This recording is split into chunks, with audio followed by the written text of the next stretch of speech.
Well, this one was predicted to be close, and close it ended up being France getting a very narrow win over Argentina, 23 points to 21, a match that really could have gone either way. A match that in itself was kind of a game of two halves. France really on top in the first half, but Argentina pushing all the way back to go into the lead in that second half, but they're not able to get it done right at the death. So, three lead changes.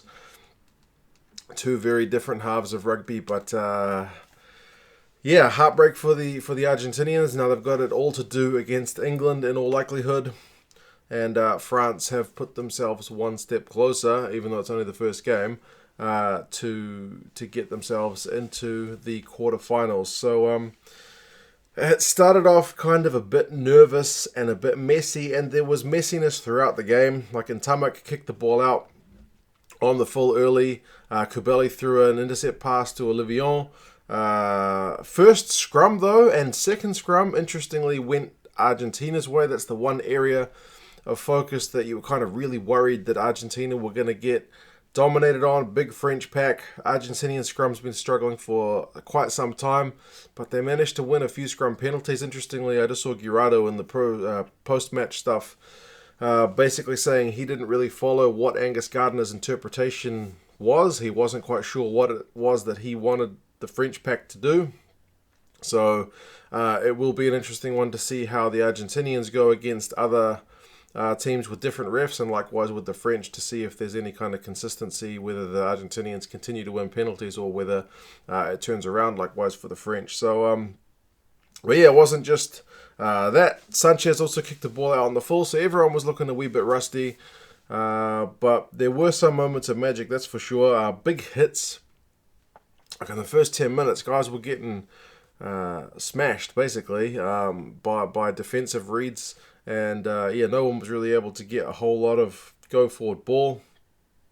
12 minutes, Sanchez missed a penalty from a scrum penalty. It wasn't that hard a kick. When you look at that scoreline, it's pretty costly. But that being said, Petty did his best steamroller impression on a few French players, basically, and eventually that led to a penalty which Sanchez did convert to give Argentina an early 3-0 lead. A few minutes later, actually, Sanchez showed amazing guts or cojones or whatever you want to call it, because the French had kicked the ball through. I think it was Pinot chasing it down, and it was dribbling towards the goal line. The instinct would just be to pick it up and get rid of it, but obviously he would have been under a huge pressure to kick the ball out, and he probably wouldn't have got much distance, so he waited and waited and waited until it just got over the line and then just forced it. So amazing patience under pressure. I was quite impressed by that, to be fair. 17 minutes though, Fiku gets the first try of the match. I felt like the French almost fluffed it when Fiku cut back inside and he kind of ran into one of his own guys. He didn't quite have that flexibility of movement, but him and Vakatawa were both looking very good in the build-up. They converted that and took the lead, so it was 7 points to 3, France in front. 21 points, Dupont gets a try down the right wing, offloads galore from the French. There was Fiku involved, Vakatawa again. Dupont got the ball from Pinot. He looked like Pinot himself was going to score it first. But, that was 14 points to 3 at that point, so France looking relatively comfortable, especially when Ntamak kicked another penalty on 19 minutes to make it 17-3.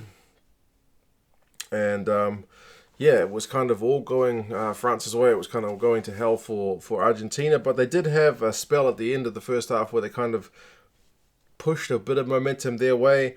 They turned down 3 points. They went for touch. They won another penalty. Tried to bust it up through the forwards. Eventually ended up knocking it on. And that was kind of deflating for Argentina because you felt like they really needed to score. But there was just so many scrum resets that it was hard for anybody to build. So the game kind of petered out towards the end of that first half. There was a high tackle on Huge at the end of the first half, and Ntamak slotted a penalty to make it 20 points to 3 at half time. And look at that scoreline. France are always given grief about inconsistency, and yet they live up to the stereotype in this one game. Great in the first half. obviously the second half didn't go that well. First half stats, France had 308 run meters to Argentina's 113. Possession was 47-53, slightly in Argentina's favour. Territory 55%, slightly in Argentina's favour. Tackling percentages was a big difference. France were at 87%, making 39. Argentina were at 66%, making 33 tackles. So poor defensively from the Argentinians, and it was costly. Second half, though, Petty, who was just everywhere in this game, he got a try pretty much straight into the second half. They go to the back of a line-out. There's not really any more defense there, and they just kind of pile over. They kick the conversion, so it's 20 points to 10. At that point, you're pretty much back at game on. 52 minutes, France are warned about a yellow card, and Argentina really have the momentum.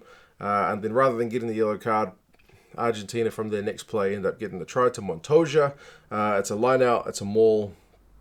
They go over, but they missed the conversion. This is more crucial points missed for Argentina, so it's 20 points to 15. On the hour mark, Urepageta kicks a penalty to make it 20 points to 18, and it's within touching distance.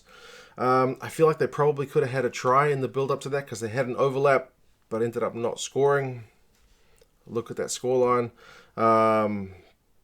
67 minutes, Argentina win a penalty at the breakdown after Carreras had a good run, and then Baja Jamina gives a silly 10 meters away because he shoves Petty, because Petty's the guy who wins the turnover, and he gets shoved, and then Gardner marches the French 10 meters, which is pretty silly in the scheme of things.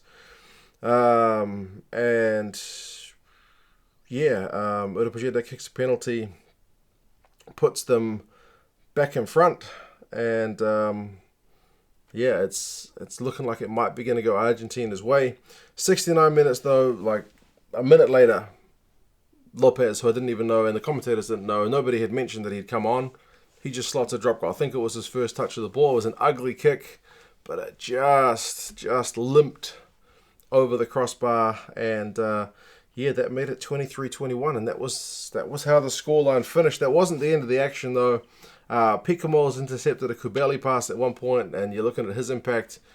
He probably was standing offside when he caught the ball, which will frustrate Argentinian fans. I know there's been a few ref calls already which have frustrated fans of many different teams. But to kind of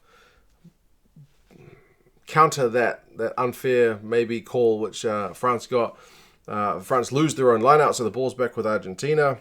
But then France win a penalty, and Tamak misses it. It's an absolute pressure penalty. It's kind of a moderate difficulty kick. He can't get it done. And then Fiku, for some reason, he doesn't tackle Boffelli in the air, but he makes contact with him while he's in the air. All he had to do was wait for him to land and then tackle him when the game was pretty much done. But he makes contact with him while he's in the air. It's nothing, but you still can't do that. So Boffelli's got quite the boot on him, long distance boot. He's got a shot at goal, but he also misses that clutch moment penalty. So that was pretty much the game. There was still one kickoff after that, but nothing much doing for Argentina. So it's a story of missed chances for Argentina, I believe. For France, it's a story of slight inconsistency and not being able to show up as much in that second half. Argentina will look back at all those missed kicks, but equally Ntamak will look back at that one last missed kick and be blaming himself for that one. But still, I mean, if nothing else, Argentina do get a losing bonus point, but unless they can get a win against England and hope other things go their way, or perhaps France drops a result against one of the other teams other than England, it's going to be tough for them. Good news for Argentina was their scrum looked good under those interpretations from Gardner. Their lineout was 13 from 13, which is awesome.